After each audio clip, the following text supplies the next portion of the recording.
அனைவருக்கும் வணக்கம்.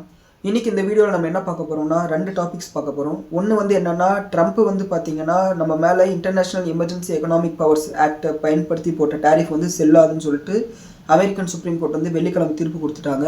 அதை தொடர்ந்து வந்து பார்த்தீங்கன்னா வேற ஒரு செக்ஷனை யூஸ் பண்ணி ட்ரம்ப் வந்து நம்ம மேலே இப்போ 10% டேரிஃப் பண்ணார், அதுக்கப்புறம் 15% டேரிஃப் பண்ணார். இப்போ முடிவாக வந்து என்னதான் டேரிஃப்ன்றதை பற்றி டீட்டெயிலாக வந்து பார்க்க போகிறோம். அண்ட் ரெண்டாவது என்னென்னா, ஐடிஎஃப்சி ஃபர்ஸ்ட் பேங்க்ல வந்து பார்த்தீங்கன்னா 590 கோடி ரூபா மதிப்பில் ஒரு ஃப்ராட் ஒன்று நடந்திருக்கு. ஸோ இது வந்து பார்த்தீங்கன்னா நாளைக்கு மண்டே வந்து பார்த்தீங்கன்னா கண்டிப்பாக அந்த ஸ்டாக் ப்ரைஸில் வந்து இம்பாக்ட் கிரியேட் பண்ணும். அதை பற்றி வந்து பார்த்தீங்கன்னா டீட்டெயிலாக இந்த வீடியோவில் பேச போகிறோம். ஸோ ரெண்டு டாப்பிக்கான டைம் ஸ்டாம்ப் வந்து பார்த்தீங்கன்னா டிஸ்கிரிப்ஷனில் இருக்குது. நீங்கள் அதை செலக்ட் பண்ணி உங்களுக்கு தேவையான இன்ட்ரெஸ்டடான டாபிக் வந்து நீங்கள் பார்த்துக்கலாம். இப்போ நம்ம வீடியோக்குள்ளே போகலாம். ஃபஸ்ட்டு இந்த ட்ரம்ப் டேரிஃப் விஷயமாக பார்த்தோம்னா அவரோட டைம்லைனை ஃபஸ்ட்டு நம்ம புரிஞ்சுக்கணும். ஃபஸ்ட்டு வந்து அவர் பார்த்தீங்கன்னா பதவிக்கு வராரு. பதவிக்கு வந்ததுக்கப்புறம் வந்து பார்த்தீங்கன்னா இன்டர்நேஷ்னல் எமர்ஜென்சி எக்கனாமிக் பவர்ஸ் ஆக்டை பயன்படுத்தி வந்து பார்த்தீங்கன்னா வெவ்வேறு நாடுகள் மேலே வந்து பார்த்தீங்கன்னா ரெசிப்ரோக்கல் டேரிஃப்ஸ் வந்து போடுறாரு. அப்படி நம்ம மேலே வந்து அவர் போட்ட டேரிஃப் வந்து பார்த்தீங்கன்னா 25%. அதுக்கப்புறம் ஏப்ரல் 2025 வந்து இந்தியாவுக்கும் பாகிஸ்தானுக்கும் சண்டை வருது. அதை நான் தான் வந்து தீர்த்து வச்சேன், நான் தான் வந்து அமைதியை வந்து நிலைநாட்டேன்னு சொல்கிறார். இந்தியா வந்து என்ன சொல்கிறாங்க, அப்படியெல்லாம் கிடையாது, பாகிஸ்தான் வந்து எங்ககிட்ட வந்து ரிக்வஸ்ட் பண்ணி கேட்டாங்க, போதும் சண்டையை நிறுத்திக்கலாம்னு சொல்லிட்டு, அதனால் நாங்கள் நிறுத்தினோம். ட்ரம்ப்பும் சரி அமெரிக்காவும் சரி வந்து பஞ்சாயத்தெல்லாம் பண்ணலான்னு சொன்னோடனே ட்ரம்ப்போட ஈகோ வந்து பூஸ்ட் ஆகிடுது. ஸோ அந்த இடத்துல வந்து பார்த்தீங்கன்னா நீங்கள் ரஷ்யன் ஆயில் வாங்குறதுனால தான் வந்து பார்த்தீங்கன்னா உக்ரைனை நிறைய பேர் சாகுறாங்க, அதனால் உங்கள் மேலே எக்ஸ்ட்ராவாக வந்து 25% டேரிஃப் போடுறேன்னு சொல்லி போட்டார். இந்த எக்ஸ்ட்ரா போட்ட 25% வந்து பார்த்தீங்கன்னா அந்த international emergency economic power act அதை பயன்படுத்தி தான் போடுறாரு.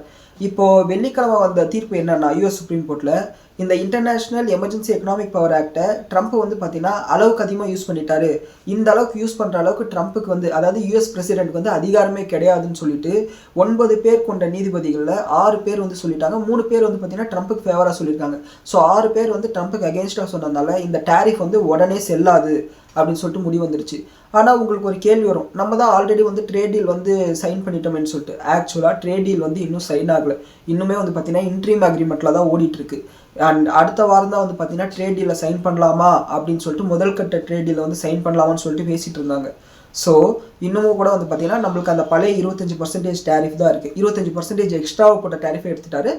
ஃபஸ்ட்டு போட்ட அந்த ரெசிப்ரோக்கல் டேரிஃப் 25% தான் வந்து பார்த்தீங்கன்னா நம்மளுக்கு இப்போயும் வந்து நடைமுறையில் இருக்குது. சரிங்களா? இப்போ வந்து பார்த்தீங்கன்னா இந்த அனௌன்ஸ்மெண்ட் வந்ததுக்கப்புறம் அந்த 25% டேரிஃபும் இல்லை, 0% ஆயிடுச்சு. ஆனால் ட்ரம்ப் வந்து பார்த்தீங்கன்னா செக்ஷன் 122 பயன்படுத்தி எல்லா நாடுகள் மேலேயும், உலகத்தில் இருக்கிற எல்லா நாடுகள் மேலேயும் 10% டேரிஃப்னு சொல்லிட்டு வெள்ளிக்கிழமை இந்த தீர்ப்பு வந்து ஒரு 2 மணி நேரத்துக்குள்ளாரே வந்து சொல்கிறாரு. ஸோ அது சொன்னதுக்கு அப்புறமா கூட நம்மளோட கிஃப்ட் நிஃப்டி வந்து 350 பாயிண்ட் வந்து பாசிட்டிவாக தான் இருந்தது. ஆனால் சனிக்கிழமை மறுபடியும் இந்த 122 செக்ஷனில் வந்து பார்த்தீங்கன்னா 15% ஒரு டேரிஃப் போடலான்னு சொல்லிட்டு அதில் பர்மிஷன் இருக்குன்னு சொல்லிட்டு இந்த 10லேருந்து மறுபடியும் 15% வந்து டேரிஃபை இன்க்ரீஸ் பண்ணியிருக்காரு. ஸோ இந்த இன்ட்ரீம் அக்ரிமெண்ட் மூலிமா வந்து பார்த்தீங்கன்னா நம்மளுக்கு 25%லேருந்து 18% டேரிஃப் கொண்டு வந்தாங்க. அண்ட் யூஎஸ் சுப்ரீம் கோர்ட் வந்து சொன்ன உடனே வந்து பார்த்தீங்கன்னா அது 0% ஆயிடுச்சு. ஆனால் மறுபடியும் ட்ரம்ப் வந்து பார்த்தீங்கன்னா செக்ஷன் 122 பயன்படுத்தி இதை 10% சொல்லி மறுபடியும் 15% வரைக்கும் கொண்டு வந்துட்டார். அடுத்த 150 நாட்களுக்கு வந்து பார்த்தீங்கன்னா நமக்கு வந்து பார்த்தீங்கன்னா 15% டேரிஃப் தான். அதில் உங்களுக்கு எந்த விதமான மாற்று கருத்தும் இல்லை. 150 நாளுக்கு அப்புறம் இந்த ஆக்ட், இந்த செக்ஷன் 122 படி என்னன்னா 150 நாளுக்கு அப்புறம் காங்கிரஸ் கிட்ட வந்து பர்மிஷன் வாங்கணும். காங்கிரஸ் வந்து ஓட்டு போடுவாங்க இந்த டேரிஃப் போடலாமா வேணாமான்னு சொல்லிட்டு. அப்படி காங்கிரஸ்ல வந்து அவருக்கு வந்து சப்போர்ட் பண்ணலைன்னா இந்த டேரிஃப் செல்லாது. ஆனால் 150 நாளுக்கு அப்புறம் வந்து பார்த்தீங்கன்னா ட்ரம்ப் வந்து வேற ஒரு சட்டத்தை பயன்படுத்தி மறுபடியும் டேரிஃப் போடுவார்.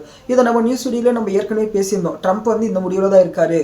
ஒருவேளை யூஎஸ் சுப்ரீம் கோர்ட் வந்து அவருக்கு எகென்ஸ்டாக தீர்ப்பு கொடுத்தா கூட வேறு சட்டங்களை பயன்படுத்தி நான் டேரிஃப் போடுவேன்னு சொல்லியிருக்காருன்னு சொல்லிட்டு நம்ம நியூஸ் வீடியோவில் பேசியிருந்தோம். அது நம்ம நியூஸ் வீடியோ பார்க்குறவங்களுக்கு வந்து அது தெரிஞ்சிருக்கும்.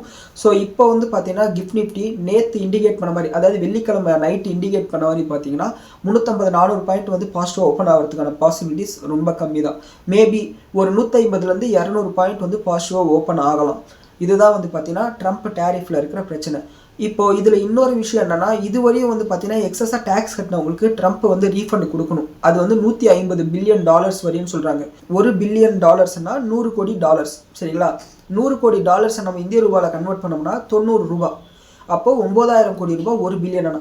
9000 கோடி இன்ட்டு 150 போட்டோம்னா 9000 இன்ட்டு 100னா 9 லட்சம் கோடி ப்ளஸ் அதில் பாதி. அப்போது கிட்டத்தட்ட 13 லட்சம் கோடி ரூபாய் மதிப்புள்ள ரீஃபண்டை வந்து பார்த்தீங்கன்னா அமெரிக்கா திருப்பி கொடுக்கணும். இவ்வளோ பெரிய ரீஃபண்டை வந்து அமெரிக்கா கொடுத்துச்சுன்னா அது கோல்டு ப்ரைஸஸ் வந்து பார்த்தீங்கன்னா பயங்கரமாக இன்க்ரீஸ் பண்ணும், டாலரை இன்னும் வந்து வீக்கன் பண்ணும். அண்ட் அது மட்டும் இல்லாமல் ட்ரம்ப் வந்து இந்த ரீஃபண்ட் வாங்குறதுக்கு நீங்கள் 5 வருஷம் வந்து கேஸ் நடக்கும், முடிஞ்சா வாங்கிக்கோங்கன்னு சொல்லிட்டு கொஞ்சம் தெனாவட்டா வந்து பேசியிருக்காரு. அண்ட் நம்ம இந்தியா சார்ந்து சில ஸ்டேட்மெண்ட் கொடுத்துருக்காரு. இந்தியாவோட போட்ட எந்த விதமான அக்ரிமெண்ட்டும் மாறாது, இது அப்படியே தான் கண்டினியூ ஆகும் அப்படின்னு சொல்லியிருக்காரு. ஆனால் ஆக்சுவலாக என்னென்னா இதுக்கு மேலே இந்தியா வந்து பார்த்திங்கன்னா அந்த ட்ரேட் டீலை வந்து யூஸ் பண்ண வேண்டிய அவசியமே இல்லை. ஸோ பொறுத்திருந்து பார்க்கணும் நம்ம கவர்மெண்ட் வந்து என்ன டிசிஷன் எடுக்க போகிறாங்கன்னு சொல்லிட்டு. அண்ட் இந்த வாரம் நடக்கிற இந்த பேச்சுவார்த்தை வந்து பார்த்திங்கன்னா தேதி அறிவிக்காமல் வந்து போஸ்ட்பான் பண்ணிட்டாங்க. ஸோ இன்னும் கொஞ்சம் நாளைக்கு வந்து பார்த்திங்கன்னா இந்த அன்சர்டனிட்டி தொடரதான் போகுது. அண்ட் இது வந்து பார்த்திங்கன்னா கோல்டு அண்ட் சில்வர் ப்ரைஸஸ்க்கு வந்து பார்த்திங்கன்னா எஸ்பெஷலாக கோல்டு ப்ரைஸஸ்க்கு வந்து ரொம்பவுமே பாசிட்டிவான விஷயம். அண்ட் இந்த தோல்வியை வந்து மறைக்கிறதுக்காக அவர் வந்து பார்த்திங்கன்னா ஈராக்கோட வந்து சண்டைக்கு போகிறதுக்கு வாய்ப்பு இருக்குது. அப்படி சண்டைக்கு போனார்னா கூட மார்க்கெட்ஸ் வந்து அஃபெக்ட் ஆகும், ஆனால் கோல்டு ப்ரைஸஸ் ஏறும். இதுதான் ட்ரம்ப் டேரிஃபில் இருக்கிற இம்ப்ளிகேஷன்ஸ். சரிங்களா? அடுத்து வந்து பார்த்தீங்கன்னா ஐடிஎஃப்சி ஃபர்ஸ்ட் பேங்க்கில் வந்து பார்த்தீங்கன்னா ஒரு ரொம்பவுமே நெகட்டிவான ஒரு அப்டேட் வந்திருக்கு. அதாவது இவங்களோட சண்டிகர் பிரான்ச்சில் வந்து பார்த்தீங்கன்னா கிட்டத்தட்ட 590 கோடி ரூபா மதிப்புள்ள ஃப்ராட் நடந்திருக்குன்னு சொல்கிறாங்க. இந்த 590 கோடி ரூபா யாரோட பணம்னு பார்த்தீங்கன்னா ஹரியானா கவர்மெண்ட்டோட பணம். சரிங்களா? ஏதோ ஒரு காரணத்துக்காக அக்கௌண்ட்டை க்ளோஸ் பண்ணிவிட்டு வேறு அக்கௌண்ட்டுக்கு வந்து மாற்றிக்கலாம், வேறு பேங்க்குக்கு மாற்றிக்கலாம்னு சொல்லிட்டு இவங்க வந்து பேங்க் கிட்ட போயிருக்காங்க. சண்டிகர் பிரான்ச்சில் வந்து போய் கேட்டிருக்காங்க. அப்படி போய் கேட்கும்போது இந்த கவர்மெண்ட் புக்ஸில் இருக்கிறதுக்கும் இந்த அக்கௌண்ட்டில் இருக்கிற பணத்துக்கும் 590 கோடி ரூபா வந்து பார்த்தீங்கன்னா மிஸ்மேட்ச் ஆகுது. அதாவது 590 கோடி ரூபா காணும். சரிங்களா? இதில் வந்து பார்த்தீங்கன்னா ஒரு 4 பேர் வந்து 4 எம்ப்ளாயிஸை வந்து சஸ்பெக்டாக வந்து பார்த்தீங்கன்னா ஐடென்டிஃபை பண்ணியிருக்காங்க. ஒரு எக்ஸ்டர்னல் ஆடிட்டிங் கமிட்டி வந்து போட்டு இதில் விசாரிப்போம்னு சொல்லியிருக்காங்க. இதுலேருந்து என்ன தெரியுதுன்னா ஐடிஎஃப்சி ஃபர்ஸ்ட் பேங்க் வந்து பார்த்தீங்கன்னா இனிமேல் கவர்மெண்ட்டோட டெபாசிட்ஸ் கிடைக்கிறதுல வந்து பார்த்தீங்கன்னா ஒரு சிக்கல் இருக்கிறதுக்கு வாய்ப்பு இருக்குது. இது வந்து பார்த்தீங்கன்னா ஐடிஎஃப்சி ஃபர்ஸ்ட் பேங்க்கு ரொம்பவுமே நெகட்டிவான விஷயம்.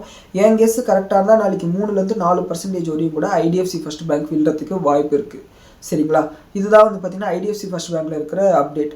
ஸோ இந்த வீடியோவில் உள்ள தகவல்கள் வந்து உங்களுக்கு பயனுள்ளதாக அமைஞ்சிருக்குன்னு சொல்லி நம்புகிறேன். நன்றி, வணக்கம்.